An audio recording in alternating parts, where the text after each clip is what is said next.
This is an Audio Holdings production. Bad Eye by Max Brand, performed by Christopher Graybill.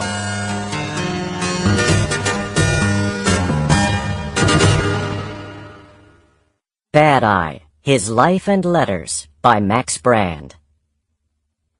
Everything about James Gerald Melrose was educated, except his imagination and one eye. His imagination spoiled his mind, and a cast spoiled his eye. Otherwise, in the opinion of Mac the bartender, he was a good enough guy, except that he was a tin-horn sport. Everyone called him Bad Eye. Melrose's residence varied all the way from Truckee to Waring, but his address was Masters's place. Here he gave out that he was interested in mining, and after the fourth drink, he even made large, offhand statements which concerned dim millions he might invest in the right sort of mining property. Men took him seriously at first. Buck Walters even spent 2 days showing him his lead and enlarging upon its possibilities. Bad Eye's offers dropped from tens of thousands to thousands, and from thousands down to hundreds. Buck waited till they got back to Masters's place. Then he told the crowd what he thought of Bad Eye, and his wrath held out longer than his vocabulary. After that, men revised their opinion of James Gerald Melrose.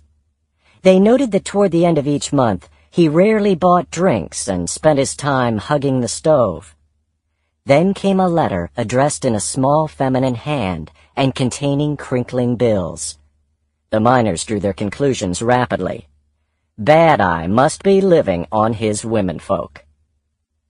Whatever they thought, they kept to themselves, particularly after one of these letters arrived and Melrose was drinking heavily, for then his imagination ran riot, and he became what Mac called an imitation man-killer. When Bad Eye shot the mirror full of holes, Mac protested to Masters.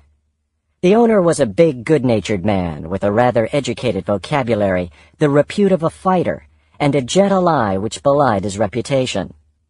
He shrugged his shoulders and reminded Mac that Mr. Melrose paid for the damage done. When Bad Eye decided one evening that the barroom was not large enough for his expanding spirit and attempted to carry the stove out into the snow, Mac appealed to Masters again, but the boss smiled and refused to interfere. "I'm speaking for the cross-eyed sucker's own good," said Mac, deeply irritated, "because one of these days I'm going to lose my temper and use him for a mop." "Go as far as you like, Mac," agreed Masters amiably, "but don't spoil." Sample complete. Ready to continue?